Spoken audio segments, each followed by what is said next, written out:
Capítulo 57. Vuelve Obregón a ser postulado a la presidencia. Pasados muchos años, nuevos problemas han venido a agitar el espíritu de los mexicanos. Los hombres mueren o se olvidan y las generaciones jóvenes oyen hablar de lo que pasó y o no les importa o aceptan la primera versión que se les da de sucesos que a muy poca gente preocupan. Pero el Partido Conservador Mexicano, ese grupo de hombres funestos que forman la antipatria y que han sido los causantes de muchas hecatombes nacionales, esos tratan de dar una versión de los sucesos criminales en los que tomaron parte, en forma tal que no solamente los absuelva y justifique, sino que los haga parecer como héroes y mártires de un hecho malo que ellos mismos provocaron.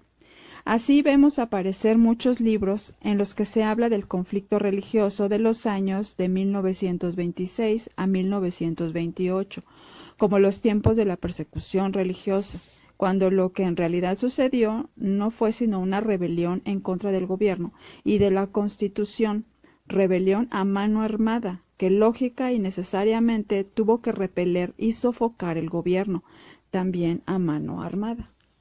Si no existieran pruebas irrefutables, ya señaladas en nuestro capítulo anterior, de la participación del clero en los tristes acontecimientos de aquellos años, bastaría para convencer a los espíritus serenos con solamente citar la carta pastoral del señor arzobispo de Durango expedida el 2 de febrero de 1927, precisamente cuando se encontraba la rebelión en su periodo más cruento. En la parte relativa, dice así el expresado documento: ya que en nuestra arquidiócesis muchos católicos han apelado al recurso de las armas y piden una palabra de su prelado, palabra que nosotros no podemos negar, desde el momento en que se nos pide por nuestros propios hijos, creemos nuestro deber pastoral afrontar de lleno la cuestión, y asumiendo con plena conciencia la responsabilidad ante Dios y ante la historia, les dedicamos estas palabras. Una vez que agotados los medios pacíficos, ese movimiento existe, a nuestros hijos católicos que andan levantados en armas por la defensa de sus derechos sociales y religiosos, después de haberlo pensado largamente ante Dios y consultado a los teólogos más sabios de la ciudad de Roma, debemos decirles: estad tranquilos en vuestras conciencias y recibid nuestras bendiciones. Cuánta hipocresía y cuánta mala fe encierran las anteriores palabras. El Dios de la paz y del amor aconsejándole al arzobispo que les diga a los pobres campesinos duranguenses: sigan matando a sus hermanos, déjense matar, aunque queden en la miseria sus madres, esposas e hijos. Yo aquí desde Roma, en donde vivo rodeado de toda clase de comodidades, vestido de seda y terciopelo, les mando mi bendición. Tengan la conciencia tranquila, matad, robad, incendiad, dejaos matar como perros, que yo y los teólogos romanos nos encontramos muy lejos de aquellos horrores. Mañana que el gobierno haya dominado la revuelta, nosotros volveremos muy tranquilos a seguir disfrutando de los diezmos y primicias de quienes queden con vida. ¿Qué criminal es el hombre que aconseja a otro hombre que mate a su hermano? Aquel arzobispo ya murió, debe de estar disfrutando de la gloria eterna, pero la historia mexicana lo condena perpetuamente a la execración de las generaciones presentes y futuras. Ningún hombre honrado puede aconsejar a otro la desobediencia a la ley que protege al campesino y al obrero, ni la rebelión en contra de un gobierno que hace cumplir dicha ley. Nuevas actividades electorales. El periodo presidencial era en aquellas épocas de solo 4 años. Era un periodo muy corto, ya que el primer año de gobierno se empleaba en organizar el programa de labores que el funcionario se había trazado, el segundo y parte del tercero en desarrollar su labor, y el cuarto o último era ya agitado por la política de las futuras elecciones. Hubo necesidad de prolongarlo en 6 años, como lo es a la fecha. Apenas empezaban a serenarse los ánimos después de la rebelión cristera cuando volvieron a agitarse, ahora con las futuras elecciones, que pude yo presenciar sin tomar parte en la política, ya que terminado mi periodo como diputado, de 1924 a 1926, la Universidad Michoacana utilizó mis servicios como director de la Escuela Normal para Maestros de la ciudad de Morelia. Sin embargo, mi amistad con los políticos y el interés que naturalmente todo ciudadano debe tener por los asuntos públicos me hacían estar al tanto de todos y cada uno de los sucesos que conmovían la opinión pública. El señor general Álvaro Obregón, después de permanecer algún tiempo en sus trabajos de campo en su estado natal, Sonora, volvía a la política como candidato a la presidencia de la República. Yo aplaudí aquella determinación. Era entonces, y sigo lo siendo ahora, un entusiasta admirador de aquel genial estratega, hábil político e íntegro estadista. Lo conocí y traté por primera vez a fines del año de 1919, cuando se propagaba su candidatura y él tenía sus oficinas en el Hotel San Francis de la Ciudad de México. Desempeñé ante él una comisión del señor general Mújica, de quien era yo entonces secretario particular. Estaba el general Obregón en plena vida y en lo más intenso de su propaganda electoral. Su conversación, aunque por breves momentos, me dejó la más grata impresión. Sus conceptos eran claros, terminantes, certeros. Ponía en su interlocutor una mirada fija y penetrante. En todo se revelaba al hombre extraordinario.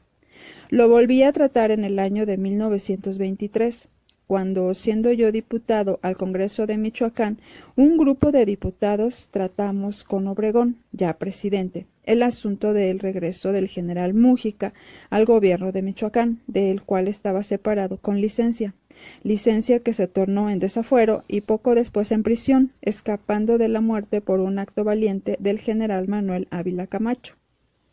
En esa época, el presidente Obregón era un hombre que demostraba aplomo y serenidad en sus palabras y en sus actos. Lo traté por tercera vez cuando se inició su candidatura. Mis paisanos y amigos me invitaron a pronunciar un discurso de salutación al tocar los límites de Michoacán, en la entonces villa de Yurécuaro. De ahí fuimos a La Piedad, mi tierra natal. Le dimos una comida y lo despedimos por la noche, rumbo a México.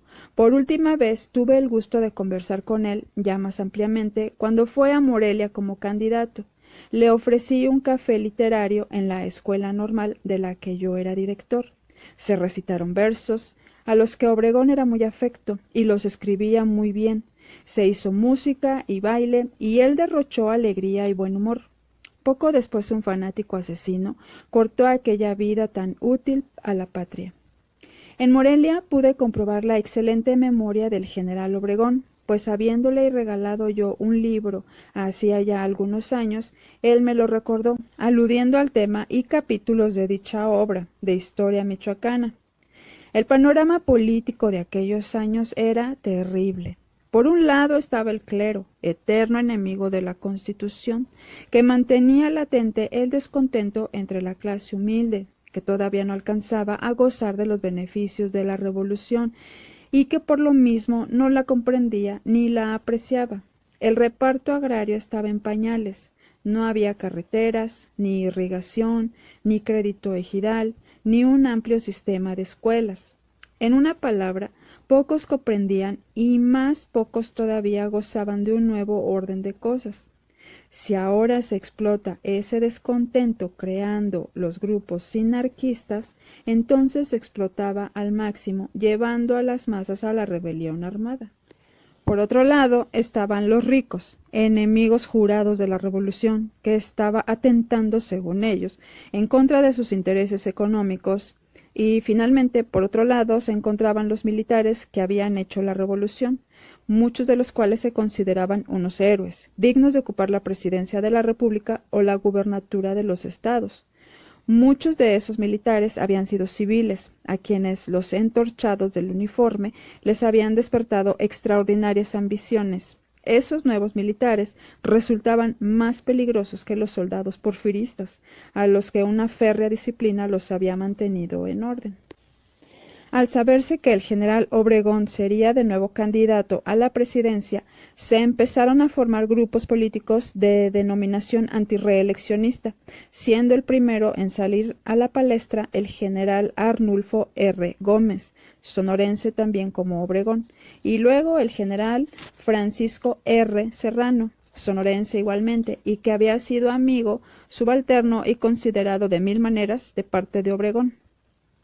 La lucha de parte de los opositores del general Obregón, especialmente del lado de los gomistas, se empezó a caracterizar por las intemperancias del lenguaje, pues el general Gómez amenazaba con sepultar 2 metros bajo tierra a quienes no estuvieran de su parte.